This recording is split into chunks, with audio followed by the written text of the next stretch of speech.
Será que a Vale pode pagar 14% de dividendo ainda em 2024 para quem estiver comprando as ações agora? É disso que a gente vai falar no vídeo de hoje, então se você tem interesse nesse tipo de conteúdo, já se inscreve no canal e também deixa o like que ajuda bastante o conteúdo a chegar a mais investidores e o canal a crescer, e a gente se incentiva também aqui a trazer mais e mais conteúdos sobre ações, sobre a Vale, sobre dividendos. Então você dando o seu like e se inscrevendo ajuda bastante a gente. Como complemento, eu vou deixar linkado aqui na descrição desse vídeo o link desse outro vídeo aqui sobre a Vale, onde eu explico por que as ações da Vale têm caído principalmente ao longo do ano de 2023, enquanto as ações da CSN Mineração acabaram até subindo com uma alta bem relevante. Então se você quiser entender, né, por que as ações da Vale caíram tanto, né? Porque para você ter um dividend yield maior, as ações primeiro precisaram ficar mais baratas. Então, para você entender, é só você assistir esse vídeo aqui. No vídeo de hoje, eu quero conversar mais sobre o dividendo diretamente. Então, saiu essa notícia recentemente de que alguns analistas do mercado estão acreditando que o dividendo da Vale pode chegar a 14% para quem estiver comprando nos preços atuais. Lembrando que no ano as ações já caíram aqui cerca de 15%, hoje estão perto aí de R$ 67,00,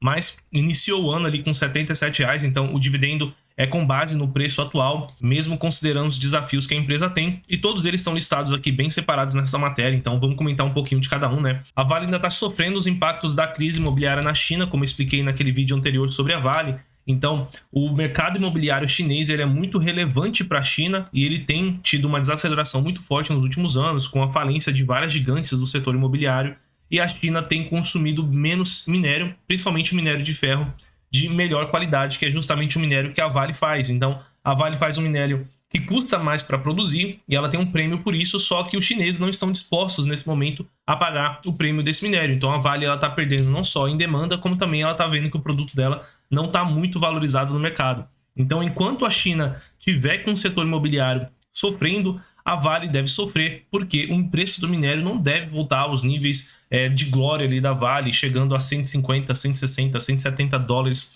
o preço do minério de ferro. Só lembrando que o minério de ferro hoje está cotado aqui próximo a 117 dólares, teve uma alta bem relevante ali, bem importante no final de 2023, melhorou, impactou positivamente os resultados do quarto trimestre de 2023 da Vale, do ponto de vista de receita. A gente vai falar já sobre isso, mas mesmo assim o minério de ferro ele atingiu aqui a mínima de 4 meses, né, com alta de estoques. Então, como o setor imobiliário chinês ele ainda está com uma lentidão ali nas construções, tem uma questão climática também, mas é principalmente por conta da crise imobiliária mesmo. Tem estoque de minério, então tem minério sobrando no mercado, isso acaba derrubando os preços e impactando a Vale. Então, no ano a gente já viu uma queda bem relevante, isso ajudou a derrubar sim os preços de Vale em 2024, mas não foi só isso, e a gente vai comentar já um outro motivo específico da Vale mais para frente, que também é citado aqui nessa matéria.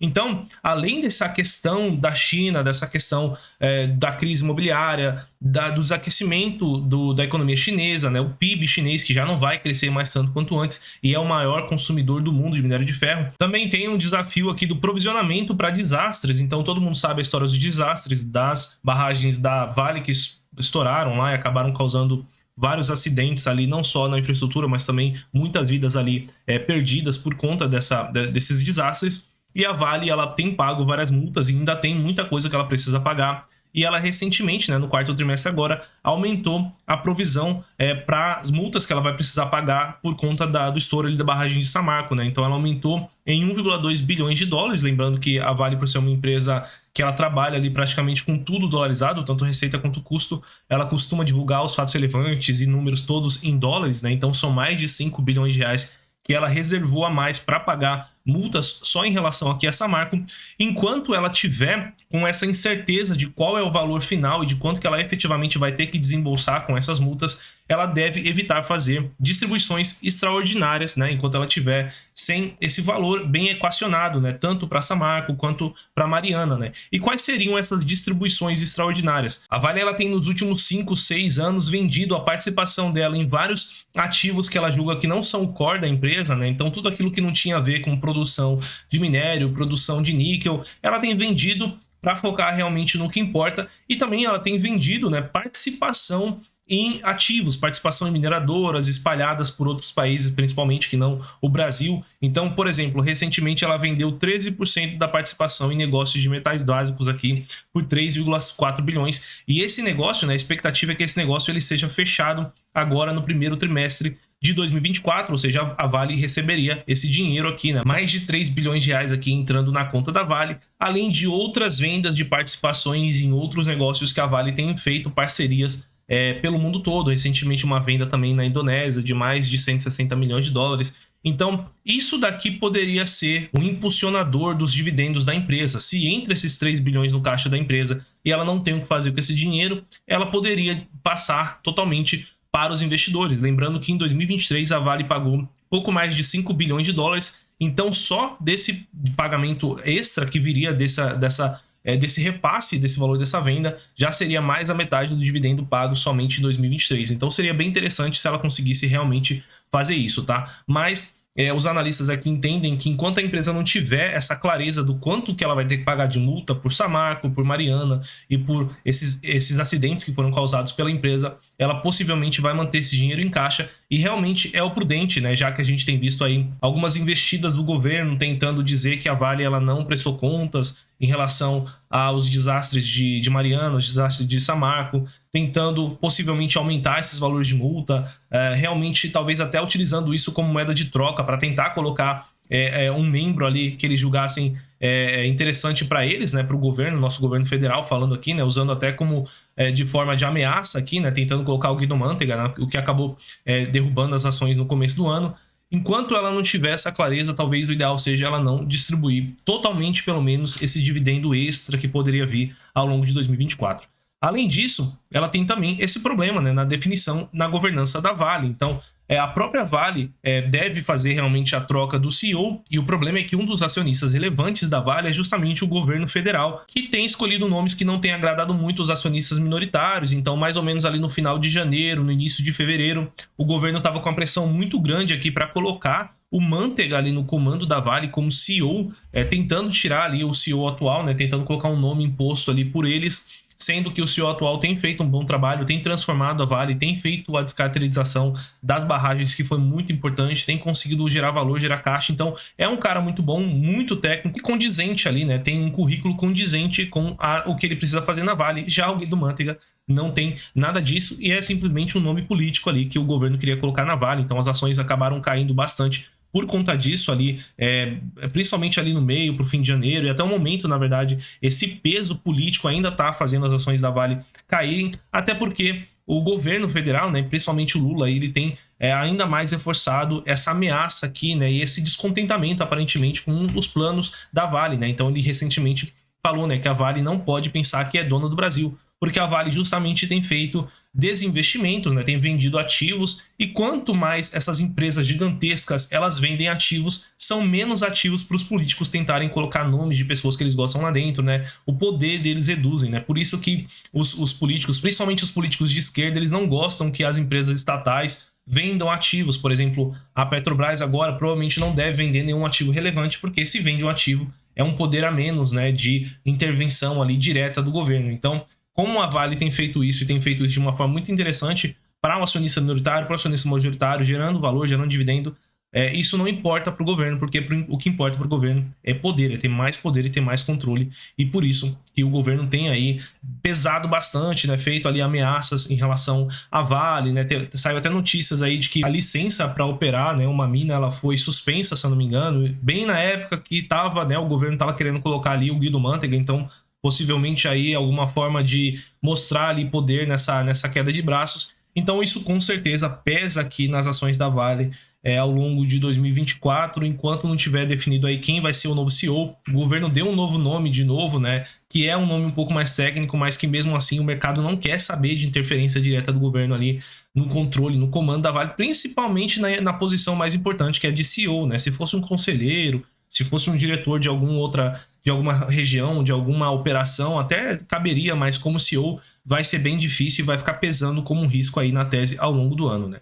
Então, o que esperar de dividendos para Vale em 2024? Nessa matéria aqui mostra algumas projeções, né? Algumas mais pessimistas, próximo a 7%, 8%, e essa mais otimista para 14%. Agora eu vou falar para vocês qual é a minha crença aqui em relação aos dividendos da Vale para 2024. Lembrando que o dividendo da Vale ele é pago com base no EBITDA ajustado, tirando os investimentos. Então seria quase como um fluxo de caixa livre. Então a gente consegue ver justamente isso daqui, né? Se a gente pega o fluxo de caixa livre da operação aqui da Vale, sobrou aqui no quarto trimestre 2,5 bilhões de dólares, é mais ou menos o que ela pagou de dividendos, né? 2,1. A empresa não vai zerar totalmente o fluxo de caixa livre dela, até porque ela precisa recompor caixa ali, caso ela tenha ali um valor a mais para pagar de multa do que ela acreditava inicialmente.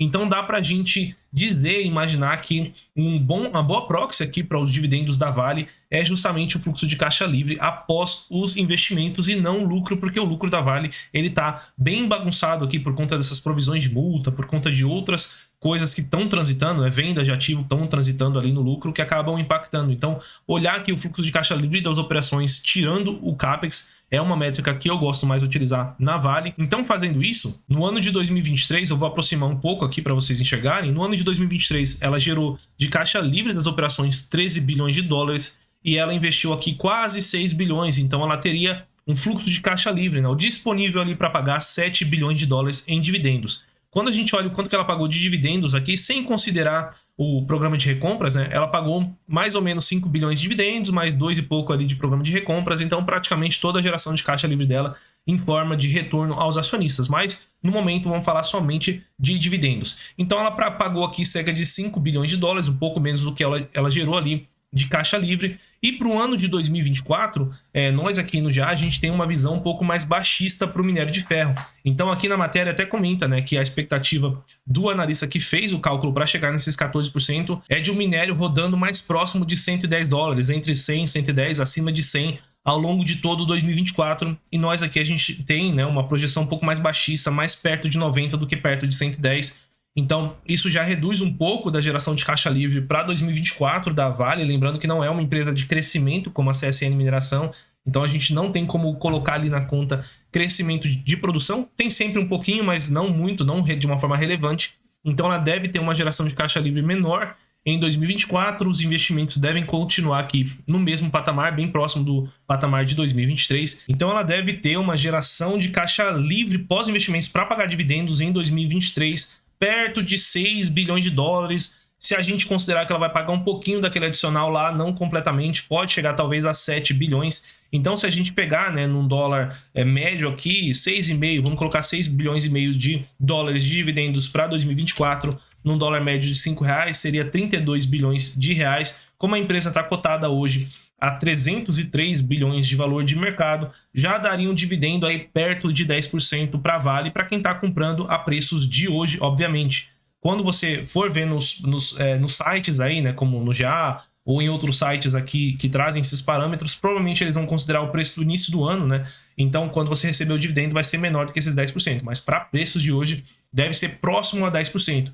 Nós aqui no GA nós somos mais conservadores, então a gente está acreditando num dividendo aqui mínimo próximo a 9%, mas realmente se a empresa quiser utilizar todo esse extra aqui para pagar dividendo, pode ser que chegue a 13%, pode ser que chegue a 14%, se o valor do minério ficar realmente acima de 100 ao longo do ano. E considerando esse dividendo mínimo de 9%, 10%, na nossa visão é sim um preço interessante para ter um pouquinho de Vale na carteira.